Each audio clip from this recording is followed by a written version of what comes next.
My presentation today will be uh, broadly about the how to conduct a research, what are the skills required for a person who is entering into a research, especially broadly speaking in humanities and specifically in English studies.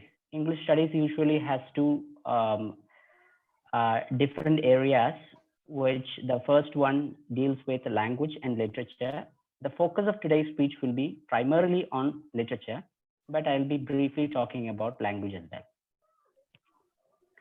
And thank you so much for the center for inviting me and giving me an opportunity to interact with these students, and especially SM Fasihullah, who is also a research scholar in Maulana Azad National Urdu University.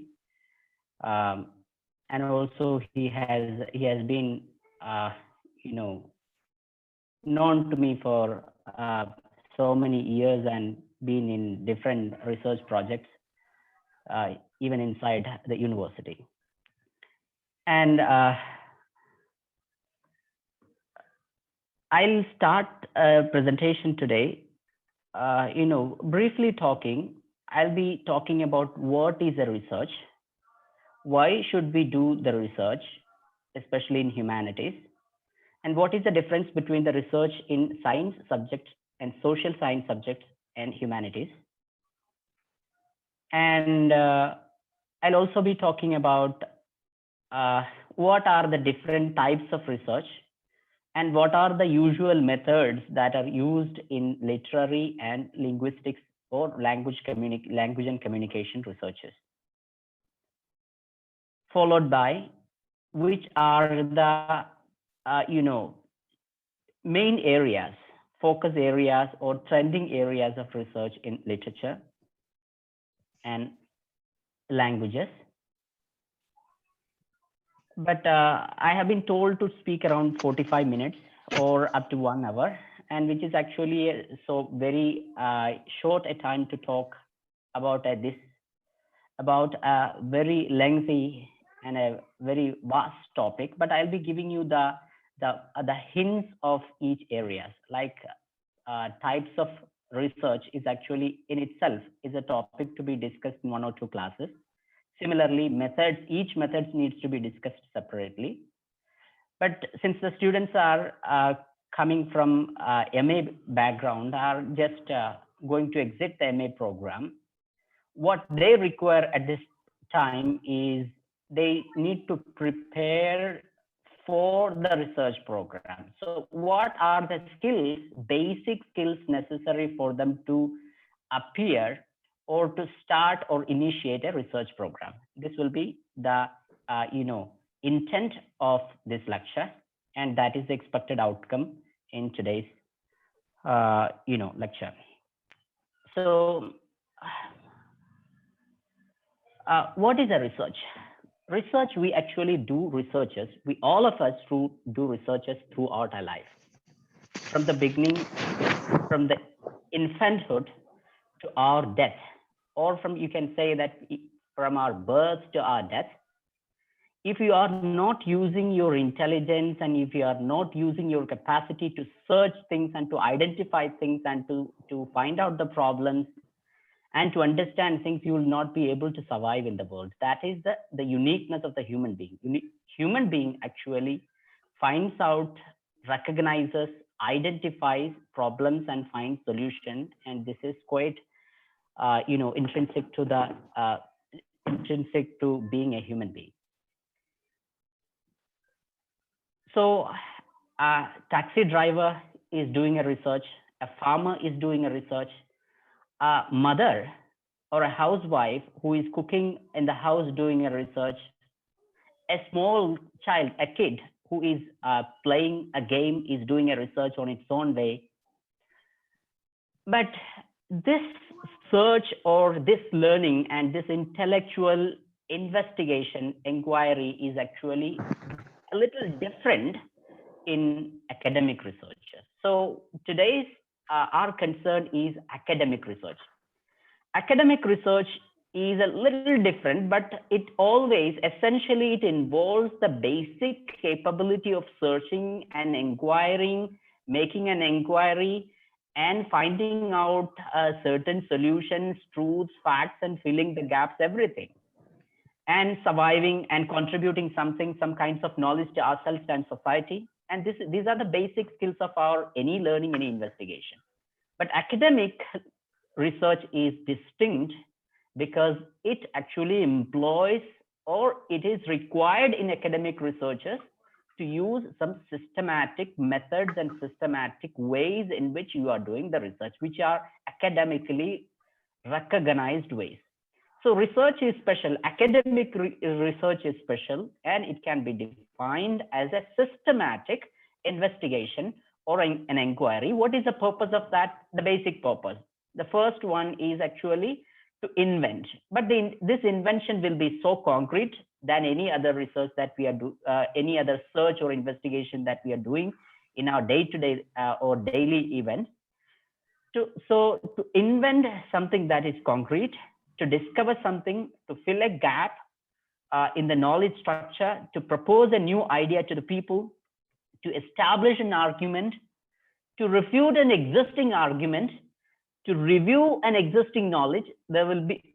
Sometimes there will be knowledge forms which is already existing, which needs to be reviewed, and we need to actually reconstruct that, to revise it.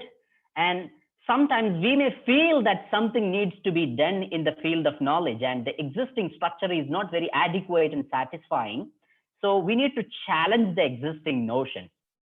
So research, the primary purpose, the process of research is actually a systematic intellectual inquiry and investigation in order to find out, or to invent, to discover, and to fill a gap, and to make an argument, to formulate an argument, to break an argument, or to refute an argument, to revise the existing knowledges, or to challenge the existing knowledges, and so on and so forth. There are several other, minuscule or detailed, outcome of the research. So I told you that the academic research is distinct because of its systematicity and its objectivity and its concreteness of the results, etc. How academic research ensures that? It is ensured by, employing, by presenting certain methods in the research. There will be, if you want to go to a particular place, or if you want to find something particular that you don't know right now, but you will know later after research. In such situation, in order to reach your destination, research methodology or the academic environment will tell you that this is the easiest and the most efficient way and most efficient method to do that. So research method ensures the systematicity and objectivity of the entire process. So research methods actually construct or makes an environment of objectivity and systematicity. So research methods, methodology, in other words, are a set of rules and regulation, a set of grammar for the research, which tells you how to go about your research.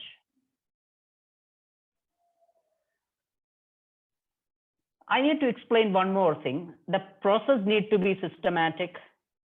In the process, you need to employ some commonly acknowledged, agreed upon, recognized tools of research, which are considered to be reliable. And apart from that, in the result, I told you that the outcome of research will be a product or a discovery or an idea. So the idea is that when you are presenting a final output of the research, the academic research is different from your normal day-to-day life research in the way that you can actually replicate. Suppose that I am doing a research activity. If I am doing this research activity, I will get a result. S.M. Fasihullah or any of the participants in this group, if they are doing any research, they will also get the same result. If the data or if the procedures are followed in the similar way, so the outcome will be same. So in order to ensure the same outcome, then only you will be able to make a theory to actually propose a generalized rule. So that is the distinction and definition of academic research. Now, regarding this objectivity and subject, what do you mean by objective? Objective means that you don't have your personal influences in that. It is based on concrete evidences. If you are processing the same data through the same application and the same methods once again, or for a third time, or a fourth time, or a fifth time, whatever time you repeat, whichever, you will get the same results because of its system, because that's called the objectivity. The personal influences or any other external influences will not be there. This objectivity, the idea of objectivity is very limited and very strict and very rigorous, especially in the scientific field, in science field. For instance, if you are proposing a medicine for COVID-19 in medical science research, and if you're claiming that this medicine has 100% efficacy, if it is working in one patient, it should also work in 100 patients, and it should also work in 1,000 patients. Then only it will be objective. And if a doctor or if a patient just feels that it is working to me and there is no evidence for that, then you will call it is a subjective judgment that this is a medicine for the COVID-19. So there is no personal influences, there is no other influences which actually influences your, impacts your judgment. But in humanities and social science researchers, you will not get that much rigorousness because you are dealing with ideas, and you will not be able to control many of the variables. And you will not be able to even, for instance, in the medical science, you can actually check COVID-19 by administering a test of the COVID-19. Either it RT-PCR, RT-CP, what do you call? Either that test which takes one hour, or RT-CPR, all right. Or it can be antigen test. But it is a systematic test which actually has certain acknowledged, recognized result. So this is called, systematicity and objectivity. But humanities, since you are dealing with the ideas, all the variables are not always controllable. So you need to have certain relaxation or a certain agreed upon understanding on the objectivity of research in humanities. So the objectivity, when you are using in humanities, you are not using in to mean the same thing that you are using in the science researches. This is one thing that you need to understand. The meaning of the objectivity is slightly volatile in humanities than in science researchers. That is why most of the very rigorous scientists and researchers, they will not agree with even the humanities researchers. But humanities researchers are very much agreed upon, academically valid, and we need not to discuss that.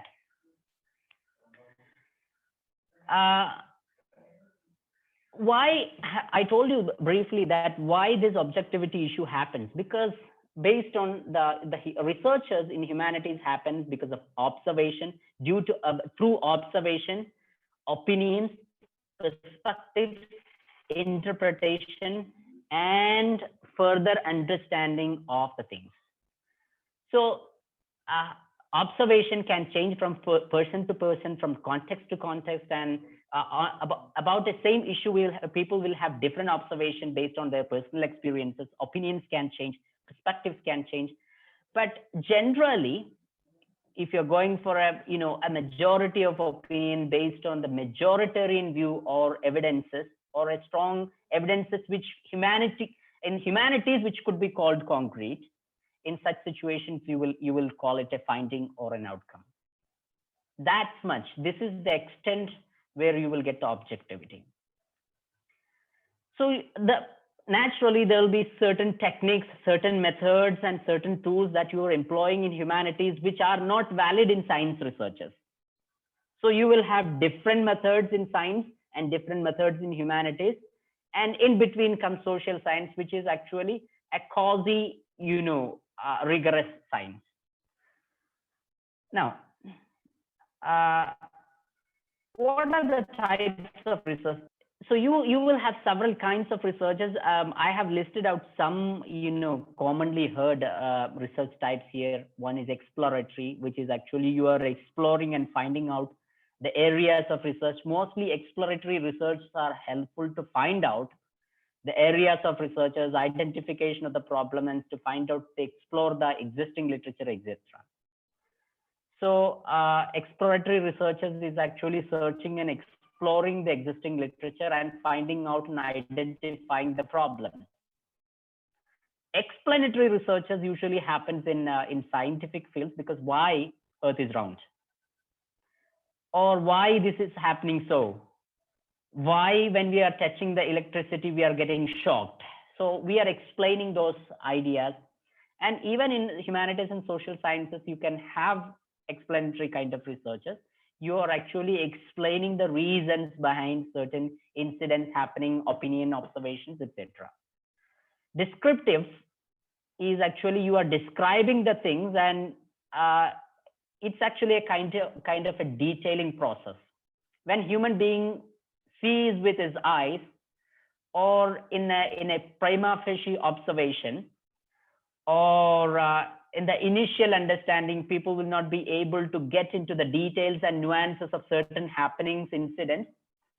So you are exploring into the details of, and you are making the associations, finding out the similarities and differences, and making a contrast, making comparison, and you are making a description of what is there in the event or in the object.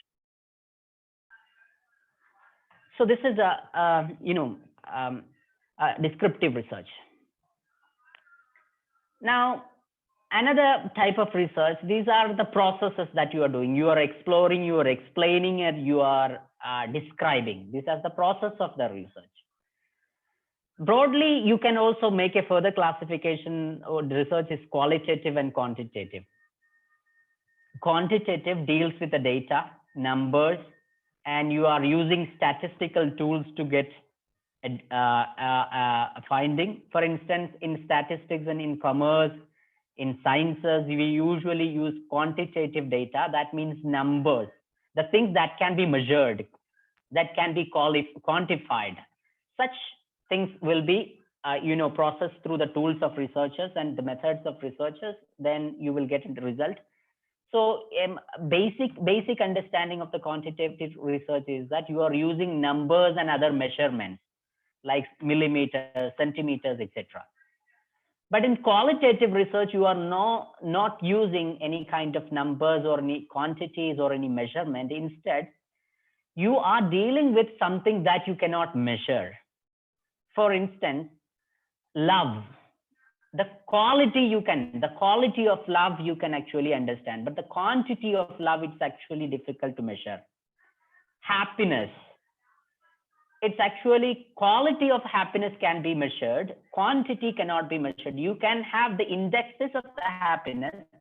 You can find out different indicators of happiness. That's a different thing. But the quality happiness, if you're taking the idea of happiness, it's actually the quality. Dependence of a person, it's a quality. So based on that, if you are dealing with ideas only, concepts, notions, etc., you are dealing with qualitative research. So qualitative research usually happens in humanities, and quantitative data or data-based researches or experimental-based research usually happens in science and social sciences. This is again, the material that you're using in research, data, the kind of data that you're using in the research. This classification is based on that. The third classification is primary and secondary researches. It is actually, again, data or the text, but source of data. It's not exactly the data. From which source you are taking that, for instance, if you are directly going to Shakespeare's text, that's a primary research. If you're not directly going to Shakespeare, you are actually reading several writings about Shakespeare and you are doing research, then you are doing a secondary research. So the source of data, if it has a primary value, then it's a primary research. Otherwise, it's a secondary research. And quickly moving forward, fundamental and basic and theoretical, all these researches are kind of researches which produces the theories, the fundamentals, basics. For instance, laws of motion is a basic theory, or any other kinds of theories. And if you're doing a research to make a groundbreaking theory, then it's called fundamental research. For instance, in literature, if you are proposing a theory like post-colonialism is a theory done by a fundamental research in the social sciences and political sciences combined with the religious studies. So the post-colonial literary theory came as a fundamental basic theoretical framework because of the pure or fundamental research. And if you are taking Bapsi Sidhwa's text or any other Indian text or any other African text, and you are applying post-colonial theory in that, it's called applied research. And if you are in the science, if you're speaking in science, if you're using laws of motion and in a particular situation and you are using those theories, if you are making a particular vehicle or automobile, or that's called applied research. Then you have certain researches which you can see, action research, which is done for a short period of time to find out, you have a problem. For instance, in a classroom, you started a new curriculum in a classroom, or under the headship of a headmaster, high school started a new curriculum. Suddenly they found a problem in the operation. So headmaster calls all the teachers and tells them to find out the problems and to do a very small limited time research and to find out the problem and to find out a solution for that. So amidst the operation of any other researchers or any other projects, if you want to find out an immediate solution within a short time, you will do an action research. Post facto research is actually it's actually based on a classification based on data. Post facto research is that you are dealing with some variables that you cannot control because it has already happened. For instance, how the obesity or the fatness or the fat of the human body affects the happiness. If you want to do a research in that, you are actually doing a research on fat persons, because you need fat people. You are not doing on the slim people. So the being fat is already there. This has already existed. This has already happened, and you will never be able to change that variable. In such situation, post facto, the fact has happened or the things has happened, and you are doing research based on those variables which is already existing and which you cannot change. But you are doing a research based on that already happened instance. And this will be useful for you for any examinations and all these classifications, and which are not very important, but it is actually a good idea, or it is recommended to have a general understanding about all this, So that is all about post facto research. It was good that we got a break after this. Now we are going to, research methods. It's actually, I think it's already 3:50. I'll not be able to cover all these things, but you can, if you want, those people who are interested, they can make a screenshot of this. And your research methods in literary studies usually will be in these types. You will be dealing with narratives, and sometimes you will be dealing with case studies, and sometimes you will be dealing with, a grounded theory. You will also have to deal with historical things and phenomenological ideas and ethnographic ideas, etc. So in each type, you will have different, kinds of inquiries. In narratives, you are exploring the situation and scenarios and processes using interviews and documents. And there will be storytelling and content reviews, themes and meaning on all these things will happen. After that, in the academic writing, you are making an in-depth narration of the events and incidents and analysis of those things. Similarly, in case studies, examination of episodic events with focuses on answering how questions. As a method, you will be using interviews, observation, document, contents, physical inspections, etc. And in the data, to analyze the data, you will be using detailed identification of the things and developments of narratives. And in the writings, it will be an in-depth study of possible lessons and lessons that you have learned from the cases and case or cases. Grounded theory is actually a kind of an emerging theory, which usually happens in most of this, recent, schools like disability or aging studies, or sometimes in feminism, etc. They are investigating how a certain things happen. What is the procedure of? So this is an investigation. They are using the techniques of interviews and questionnaires. They'll actually code their data into data coding and categorizing. The classifications and typologies will be used, and after that they'll describe what is the implication of that. Historical, need not to say, I'm not explaining that because of the paucity of the time. Phenomenological actually understands or tries to explain the experiences, why certain experiences happen. So this is a kind of an explanation thing. And you are using interviews, surveys, and observation. In observation, you will have different kinds of, these are all just headlines. In observation, you have direct observation, you have participant observation, you have indirect observations. There are minor tools, small tools used within the observation. And there are, in interviews, you have structured interview, unstructured interview. There are quite a few other classifications as well.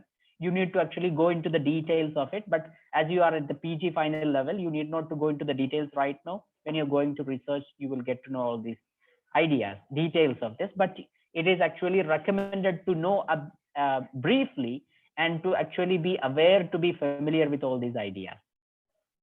Ethnographic actually describes and interprets the social grouping and cultural situation. You are going, for instance, into an Adivasi group or a Dalit group or a village community, and you are exploring within amongst them. And these are just examples. And coming to these are the methods. Sometimes it's actually quite overlapping. Sometimes you are using you will use this method in social sciences, but these methods are also these types, methods, approaches, and kinds of writing and analytical tools are actually useful even in humanities research. That is why I listed here. Literary researchers actually.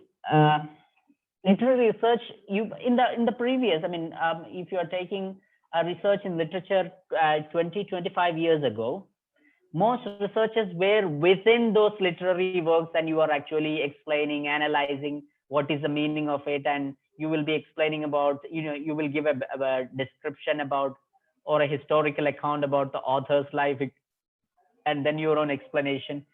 Your research will be primarily limited in the in the text.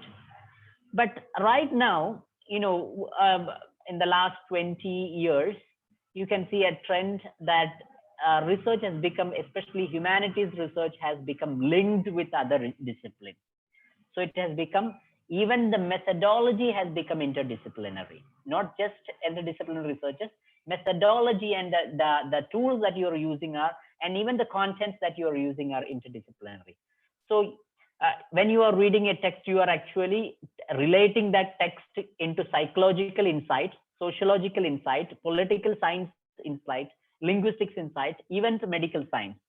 For instance, in the introduction, someone was telling that I did my research in gerontology. Gerontology actually comes, its medical counterpart is geriatrics. So when you are studying the aging studies, you can actually relate that into the insights that you have got in the medical science. This is what I mean by linking and associating the ideas. So even the methods and the application of the research are becoming quite interdisciplinary, in the last few years.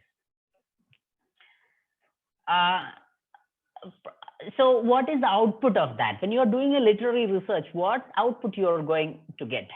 You are actually finding out ideas, you are elaborating ideas, you are illustrating ideas, you are describing ideas, you are explaining certain things that is difficult, and you are enhancing the understanding of the people so that people's values get changed. You can understand other people better. You can actually relate your experiences with other people's experiences that you are actually very careless about. And these are the outcomes. But in the process, when you're looking at a research project or a research product, what you will see is that it will basically be a critical activity or a critical writing of what you have seen, what you have read. So a criticism, those people who have studied English literature might have gone through the literary criticism paper. The criticism paper that you have studied, several theories you must have studied. So those theories are applied and a new meaning is, found from the literature. So it's a critical activity, basically. Humanities research, especially literary research, is a critical activity. In critical activity, you will have, you can broadly classify that a text-based criticism, author-based criticism, and audience-based criticism. What are the text-based criticism? I'm just going through that. New criticism is a text-based criticism. I'm not explaining that. You must have been already familiar with that. Formalism is a text-based criticism, which is also called Russian formalism. Structuralism is a text-based criticism. Narratology is a text-based criticism. Genre studies are text-based criticism. So details you must have studied, and my time doesn't permit me to go into the details of it, which needs a lot of time. Author-based criticism, actually, author-based research perspectives are like, psychoanalysis. Psychoanalysis is actually quite overlapping, but psychoanalysis can be described as an author-based criticism. Autobiographical studies, historical analysis are author-based criticism. There are many more in that. I'm just giving examples. And you will also have audience-based research perspectives, like, post-structuralism, deconstruction, post-colonial studies, race theory, minorities, social, sexual, political, etc. So what is the status of if a transgender has written a book, or if a bisexual has written a book, you can actually understand their experiences, their feelings, and their theories can be applied, and you can read that particular fiction from their perspective. So this is actually readers or audience-based perspective.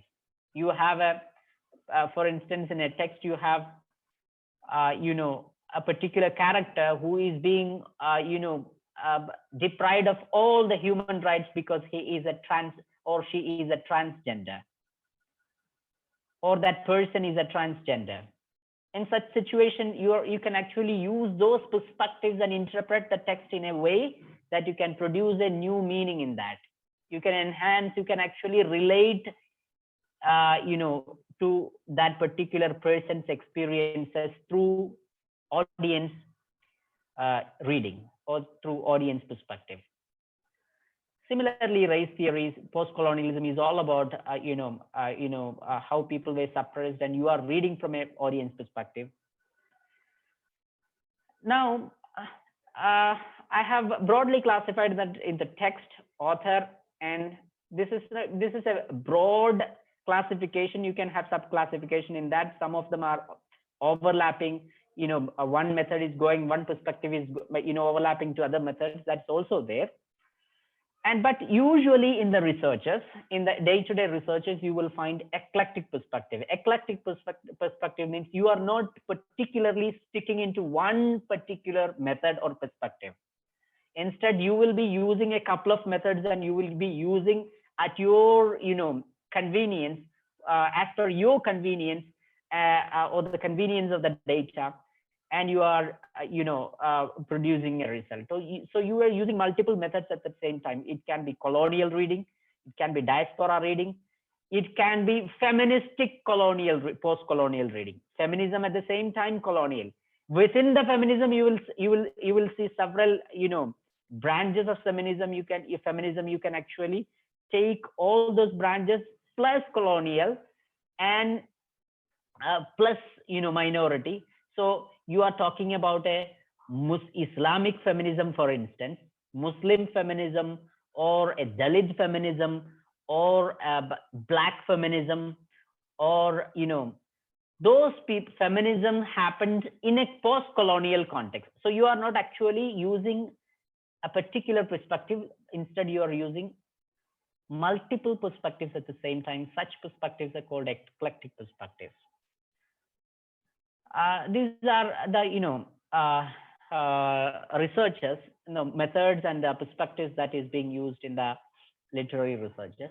Now, I'll not be explaining the details of them, but I'll be, for the people who are aspirants of research, I'm actually just showing you some areas in which the researches are possible or trending. One is aging narratives. This is about old age studies, and how old age experiences are being felt by the old people, adult people, and what are the social situations, what should be the governmental intervention. And there are several branches and areas in that, and I can keep on talking that, but I'm not going into the details. And those people who are interested may explore the areas in some seminal or introductory textbooks. So this is one area. Another area is illness narratives. Some cancer patients or any other patients who are narrating their experiences, or the carers of those sick people are narrating some experiences, hospital experiences. These are called illness narratives. There is a theory developed, and there is a perspective developed regarding those, based on those narratives, and researches are being done in that. And next is, it's quite popular. It has become quite popular, and lots of studies have been done in that. Trauma narratives. It's actually part of a psychological analysis. Trauma narratives are there. So you are exploring the traumatic situation at different places. So here you should read more about what is trauma narrative, what are the sub branches of the trauma studies, etc. Trauma studies, there is a different discipline. In literature, you are dealing with the trauma narratives, and you are comparing the theories that is available in trauma studies to literary studies. I told you that it should be interdisciplinary, and that is the trend today. And there is something called recovery narratives, and which is actually either recovery from an illness, recovery from a trauma, or many other things. So recovery narratives are there. Sometimes it can be a recovery from a natural calamity, a recovery from an earthquake situation, or recovery from madness, and many other recovery illness. It's actually a broad branch, and you can actually explore into those narratives, and you can also do that. And I told you that there are disaster narratives. There are several disasters, natural calamities that has happened in the world. Sometimes human-made disasters and non-human disasters. So in both the cases, you have both categories. In that, you have several narratives coming from all the people who have experienced those experiences. such narratives are a good source of trending researches. And you have conflict zone narratives.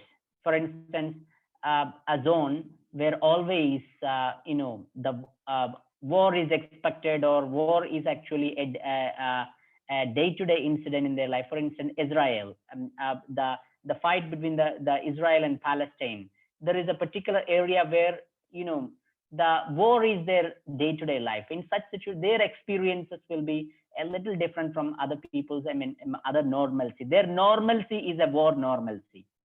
Our normalcy is not that. But for quite some time, even in India, Kashmir, the border situations, not right now, but this was actually a conflict zone. And mostly conflict zones happens in national boundaries and all. The boundary, Indian boundary, where India and China shares the boundary, and we have conflict zones. Apart from those areas, there are also conflict zones because of the particular situation, particular socio-political situation. For instance, Naxalite movement, people, area where Naxals attacks are quite normal things. I'm giving you the examples. So these are called conflict zone narratives, and you can actually focus on those things. There are something called urban narratives, because there is a stronger, very strong understanding that urban life, urban preferences, urban values, urban spaces, urban time, and urban behavior are different from its counterpart, non-urban or a village or a suburban areas. So you have a special experiences that, so you are exploring into those narratives, and these are another area. There is another area which is called literary tourism, tourist literature. This is not just a travelogue. Apart from travelogue, you will also find out the people who are traveling for the literary purposes. This is a new area. And transnational reading. Especially after the breakdown of the British Empire, all over the world there was a tendency to create small nations and to establish administrations and dispensations and to elect people and rule small communities. But people have, after 50 or 70 or 100 years, people have come to this recognition that we have something similar with other people in the other nations. So there are certain values, certain experiences that we should not actually limit our understanding into nationalistic borders, and we should actually go beyond the nationalistic border and other borders. So this trend is called transnational readings or transnational narratives, etc. There are spiritual narratives. Spiritual narratives, this is not actually spiritual. When I'm saying spiritual, always people will tend to think that we are actually dealing with a particular religious spirituality. No, religious spirituality, it is there and it's been discussed. It's been there in the discussion for a long time. But this is not the purpose of the spiritual narrative. Spiritual narrative, this is the idea is that human being is actually intrinsically and innately a spiritual human being, and it is actually quite programmed in the human being. Whether you are a believer or adopting a particular religion, subscribing to a religion or not, being a human being, actually it has a spiritualistic identity. So there are several theories developed in that, like Harry Moody has written a book, 5 Stages of Soul, and there are scientific explorations looking for what are the spiritual classifications, what are the spiritual stages, and what is the spiritual development, how the spiritual development happens in the human being. These are all scientific studies and not particularly related with any religion. And some people actually combine the spiritual narratives and spiritual theories with a religious spirituality, and they're also doing that. That's also another sub possibility. Another is geocriticism.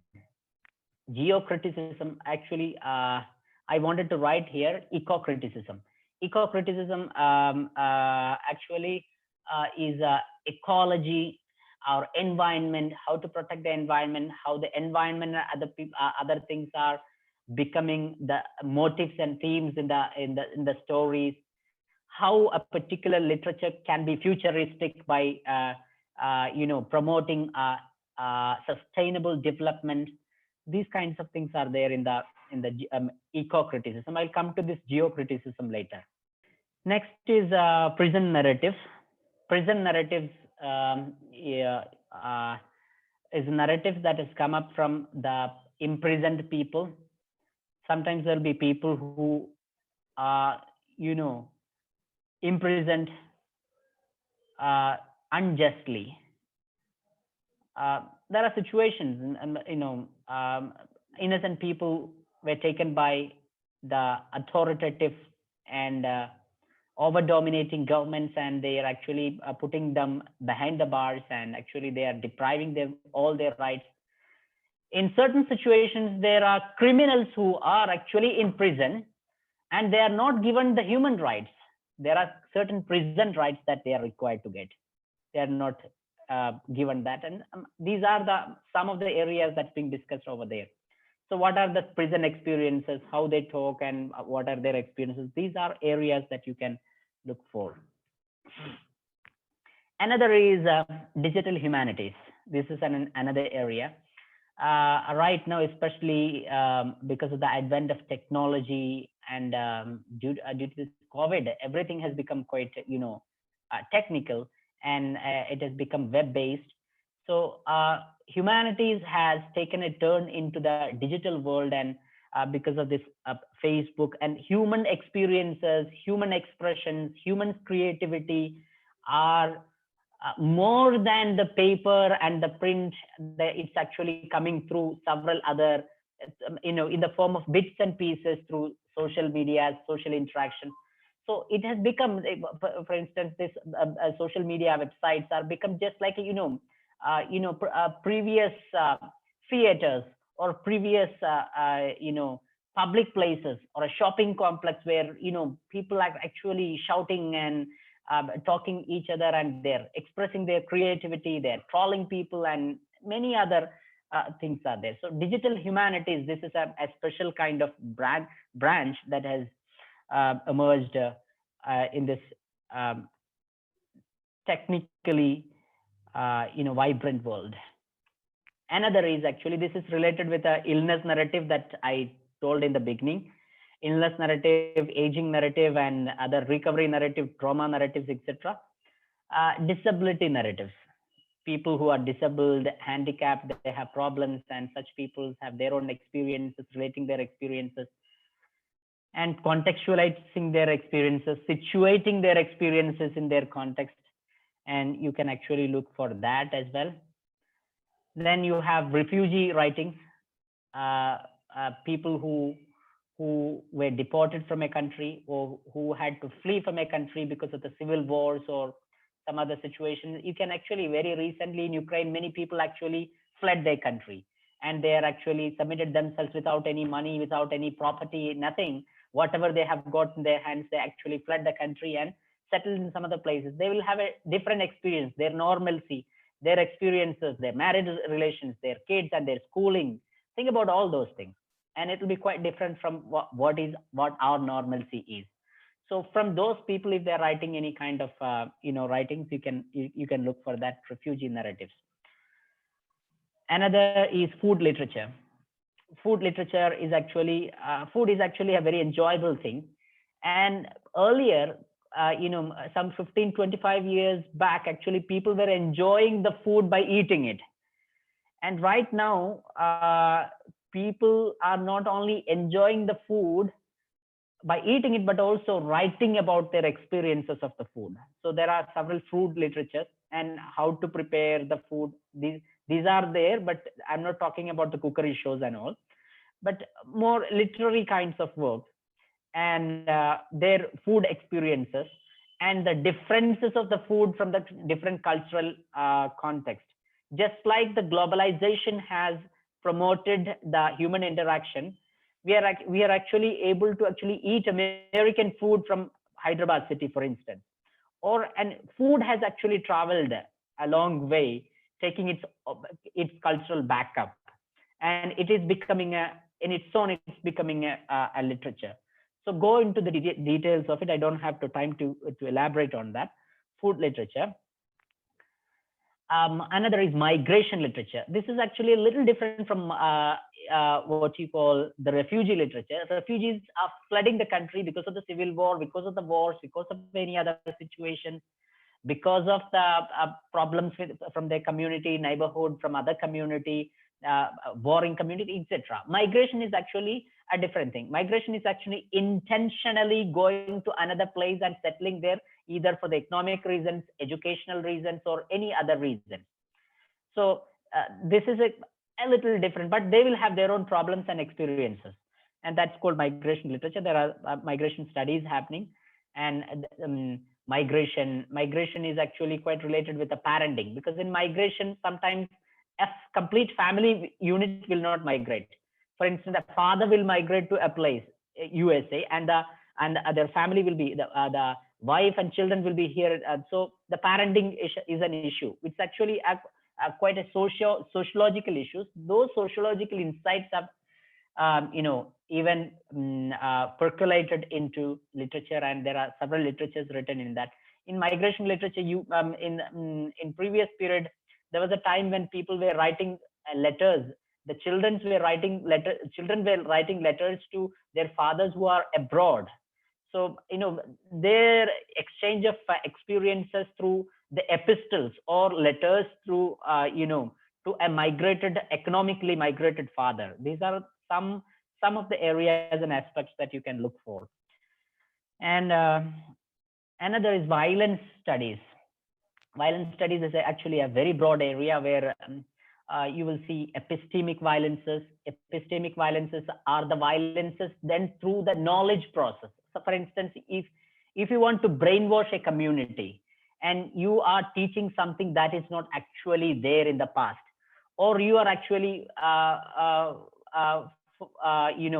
creating such a situations that you are, for instance, there are discussions these days in our public sphere that our national father of nation is being demonized, and it's not that everyone is demonizing. There are voices, the father of nation is not so important a person in the development of the country, and this a narrative is being created. If that narrative is being taught in the schools and in the colleges, and you are actually violating the right of the child to learn the correct or the actual past. So that through the education, through the instruction, you are actually epistemically, they use the technical word epistemically, you are violating a next generation. This is just an example. That's a very wide area you need to look into. So this is one area of epistemic violence. Also, violence studies also happens in other. You can also go through the community who were subjected to the violations through the direct observation methods, to the indirect observation methods, or from any narration that has come up from a violated community, a group of people who were subjected to some kinds of violation. And this is also, but in feminism and in race theories, in class and caste theories, and all, in Dalit literature, everywhere you will find the elements of violence is coming up. This is actually especially a devoted study for violence and its related areas. So look for the narratives which are focusing especially on the narratives. Especially on violences. There is another area which has come up with criminology and literature. Criminality, criminal tendency, and how a character actually developing as a criminal in a society. What are the sociological elements, and how the society treats the criminals through the text. How the literature actually deals with this criminal behavior and criminology. Criminology is a science about the criminality. So this is also another area where you can look. Another is graphic narratives. Apart from right now, writing is a graphic. Writing is a script. and you are actually making a code through the writing. But in the present day, the graphic, because of advent of graphical tools through internet and through other devices, through iPads and other, even the mobile phones, graphical tools have become so easily accessible for the people, and there are applications which are actually creating the ideas and creating the graphics. So they may be using certain graphical sequences which is making stories. So graphic stories, graphic sequencing, and you are creating ideas through that. So it is as if you are making a broad code and communicating certain ideas to the people. So this is another area where you can look into. Another is narrative and performance. You can relate. It has been there, drama studies about plays, and this has been there. But narrative and performance, this area actually specifically relate to the how narrative does not only exist through the narration. Narration is actually storytelling. You will have a text in that. You are talking about a text, or a text will speak something to you. A text will tell you a story. But in certain cultures, for instance, in Bengal, I'm just giving you an example. There is a kind of a narrative. No, they're writing a drama, but drama is not performed as it is in the text of the drama. The audience who have come to watch the drama have a say in that, and they will also be participating in the performance of drama. So an author cannot complete the authoring of the drama or writing of the drama. It is also by the participation of the people who are in the audience. So through the performance, it's being completed. So the performance is also becoming performance, participatory performance is becoming a kind of an authoring and a conveying an idea. So this is a kind of a new technique that's been in fashion for some time. And this is also another area that you can. Another thing sir, is that, excuse me. Yeah. We have ran out of time. I humbly request you to wind up it. Oh, yeah, I'll do that. It's already at the end of the slide. Yeah. Another is probably this is the last slide, I think. I don't remember exactly. I prepared this slide long back. Space and geography, and how space actually matters, and how you can you have an expression like literary cartography. How literature can actually make cartography. Cartography means art of mapping, art of creating the maps. So how space matters, how space is actually being recreated through the text. This is a brief of that, and there is there are detailed theories on that. And I think if I'm not wrong, SM Fasihullah is also doing in space and geography related theory. So you can also contact him regarding this theory, and if you're interested in that. So we have ran out of the time, as I was intimated here. This is these are certain areas where you can actually explore into literature. Since this title, I actually came to know the title is actually restricted to literature. I'm not going to the language. Language, you will have phonetics, phonology, linguistics, socio-linguistic, communication, language teaching, language and technology, material development for language programs. These are the areas usually research in language happens. And there will be a slightly different methods in language, and surveys, interviews, case studies, and observational methods that you have used will be there. Apart from that, you will also have quantitative methods. And in the surveys, you need to know in detail about what is survey and what are the classifications of survey. This will be there. And in surveying, you need a sample, and sampling needs to be studied in detail. And these are the areas. Now, to wind up the presentation today, how you should prepare for a research. First, you should identify a problem, and the area you identify, and review the existing literature in the area, and identify a problem from your reading, and prepare a good research proposal, and prepare for a presentation of proposal in front of the any research committee or board. So in proposals, you will have a structure. Usually you will have a structure. In introduction, usually you are writing the scope and relevance and what are the literatures available in already. And from after saying the available literature, you are actually formulating a problem that you have identified through your reading, and which is called formulation of problem. When you are stating that, it's called problem statement. Then you will state your objectives of research and your research question. And especially in language literature, not necessary in literary researches, you will have a literary hypothesis, but there is no problem even if you're writing a literary hypothesis in literary researches. And if you think necessary, you can also write limitations of the study and bibliography. This will be the structure of a common proposal for the research. And each item needs to have an hands-on experience, how to write a problem statement, how to write an objective, how to formulate a question, how to make a hypothesis. These you need to actually get a hands-on experiences in the classroom, which needs a workshop or some kind of thing. So we are not going into the detail of it. This is the broad structure or skeleton of a research proposal. For writing a proposal, you need to have certain skills. In the review of literature, you will not read the entire books that is coming, because the detailed reading and intensive reading you will be doing in your research once you have started the research. Right now you are not starting the research, so you will be reading the abstract, you will be reading very for overviews. In such situation, you will be reading selectively. So you need to have a good skimming and scanning skills. That's a sub skill of reading. So skimming and scanning skills are very necessary. And sometimes several problems might have passed in front of your eyes, but you will not recognize it as an idea for research.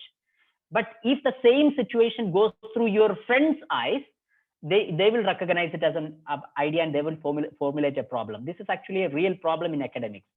So you need to have a skill to recognize a problem in your reading. Sometimes you will have hundreds of problems in front of you, but you are not recognizing it as a problem because your skill is not so advanced to recognize it as a problem. So you need to sharpen your skills in the identification and formulation of the problem.